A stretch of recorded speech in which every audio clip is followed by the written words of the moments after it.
Olá, sou Thales Galdino e juntamente com meus colegas Wanderson, aqui na filmagem, Rian Vitor e Álvaro Matheus, estamos desenvolvendo esse trabalho, o primeiro trabalho da disciplina Atividade Integradora 4, da professora Eugênia. E na oportunidade estamos produzindo um projeto de extensão no qual estamos desenvolvendo um podcast, né, da feita, o nosso Pridecast. Iremos trabalhar a diversidade sexual. Na oportunidade, temos o prazer de receber Sara Neres, né? Uma pessoa pertencente à comunidade, que se identifica como alguém da comunidade LGBTQIA+. Muito bem, Sara. É um prazer tê-la aqui conosco. E nesse bate-bola, né? Nesse bate-papo bem descontraído, que a gente procura ter um espaço, um ambiente bem leve, num mundo tão perturbado, num mundo tão preconceituoso, que nem é o mundo de hoje em dia, queria saber como você enxerga a evolução dos direitos da comunidade LGBTQIA+, né? Sou da época, como vinha conversando, que a sigla era apenas GLS. Hoje, temos a sigla LGBTQIA+, né? Esse mais que pode surgir ainda uma perspectiva de novos gêneros e tal. Então, como você enxerga essa evolução ao longo dos últimos anos? Como eu estava comentando com vocês antes da gente começar aqui, a sigla também para mim ainda é mistério. Eu sou também do seu tempo, Thales. Sou do LG. E as demais siglas ainda para mim, como o colega aqui da filmagem falou, é mais sobre possibilidades do que representatividade, mas sobre os avanços ainda enxergo como limitados. Porque eu não sou uma pessoa muito ativista, apesar de fazer parte da comunidade. A legalização da união estável é um avanço, a criminalização da homofobia, o respeito, né? Que vem sendo, mesmo que lento, vem acontecendo. Mas a gente precisa muito, tem muitos passos ainda para se dar, muito que caminhar ainda para poder avançar. De fato, muita coisa evoluiu, mas tem muita coisa para evoluir ainda, a melhorar, né? Dando sequência, queríamos agora saber, para você, enquanto mulher lésbica, quais os maiores desafios que você enfrenta no dia a dia, em termos assim de aceitação, respeito, inclusão? A gente olha a comunidade de uma forma mais ampla, mas vem direcionando a você, a sua experiência de vida. Quais seriam esses desafios? Quando eu falo sobre isso com as pessoas que são da mesma classe, eu costumo dizer que eu não tive tanta dificuldade como alguns. Claro que tem o preconceito, sempre tem. Da própria família, que a família é onde a gente busca mais apoio, mais refúgio, mas começa por ela.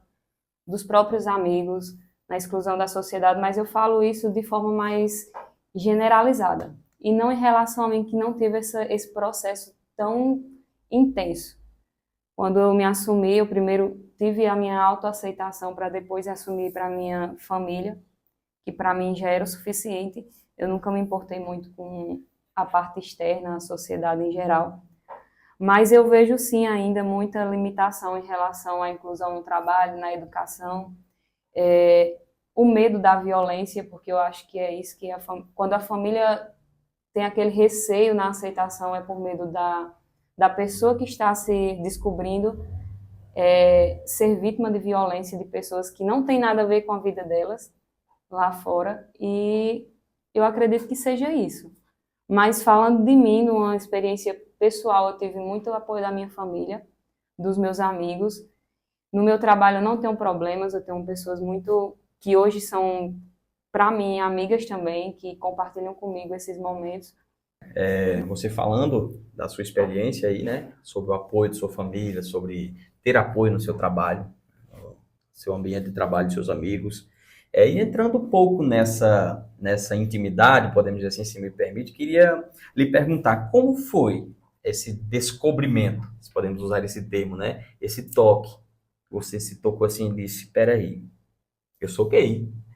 Eu sei que não é dessa forma que acontece, mas uma curiosidade para a gente, como foi que você chegou a essa conclusão? Você já sentia desde de muito nova, tinha atração por pessoas do mesmo sexo? Dá para falar um pouco para a gente sobre isso? digamos que antes do meu toque, eu era bem preconceituosa, Que irônico. bem irônico, muito preconceituosa, é, entre aspas, uma religiosa radical. Nossa. Eu realmente não conseguia aceitar a possibilidade de existir dois homens juntos ou duas mulheres juntas. Enfim, eu tinha amigos que estavam se assumindo e mesmo assim eu não. Meu Deus, por quê? Desperdício. Mas aconteceram situações na minha vida que me fizeram pensar de forma diferente. E não foi influência, não foi companhia. Eu quero deixar isso bem claro, porque diga com quem tu andas que eu direi quem tu Sim, és. sim. Eu não acredito nisso, apesar de muitas vezes fazer até um certo sentido. Mas foi em uma viagem que aconteceu uma situação que uma menina teve interesse por mim e tal, e eu disse que não curtia isso. E na volta dessa viagem eu fiquei pensando sobre o assunto e sobre situações que eu já tinha tido com amigas minhas no passado. E eu, meu Deus, até que isso agora hoje para mim faz mais sentido. E fui abrindo minha cabeça para isso. Eu compartilhei muito isso com uma prima minha que considero amiga e irmã. Ela tinha amigos que eram da comunidade também. E ela tinha medo de me levar para lá justamente por esse meu preconceito radical. E quando eu conheci eles, eu vi a realidade de que talvez eu me encaixasse ali também, porque antes disso eu me sentia que Sim. não se encaixava em mais nada. E foi ali que eu consegui me descobrir. Não por influência, mas pelas situações que eles viviam e que eu acabei me identificando também nessas mesmas situações. E foi a partir daí que eu tive esse estalo de, não, então deixa eu me abrir um pouco em relação a isso, vou fazer o teste, se realmente é isso, e pronto, nunca mais saí. Interessante, né? Muito interessante mesmo, essa forma com que você lidou com seus próprios sentimentos, seus próprios medos, né? Digamos assim, porque quando você citou que era uma pessoa fervorosa na religião, você era uma pessoa que não aceitava a ideia de ver um homem junto com outro homem, uma mulher junto com outra mulher, até pela cultura religiosa, né, nossa. E queria entrar nesse assunto bastante polêmico, porque quando a gente fala sobre religião, espiritualidade, são temas que geram uma discussão imensa dentro da comunidade, né? A comunidade LGBT. E como hoje você enxerga a questão da espiritualidade, da fé? Hoje você com essa sua orientação de gênero, como mudou alguma coisa na sua percepção da fé, na sua percepção do cristianismo? O peso da religião em relação a esse assunto é tão grande que faz com que a gente siga só um caminho só, feche os olhos para todo o resto.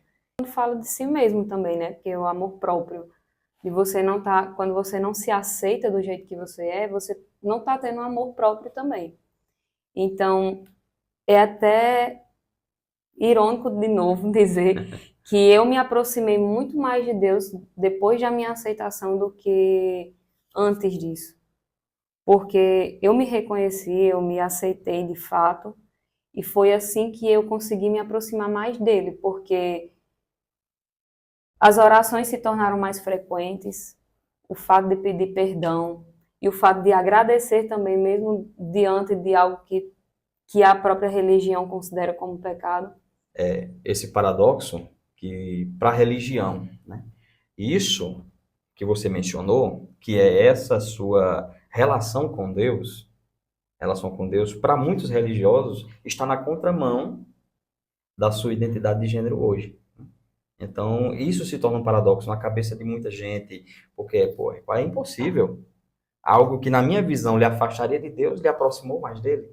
Queremos agora entender um pouco, ou saber de você, quais são suas expectativas, as suas expectativas com relação às políticas públicas voltadas para a comunidade LGBT.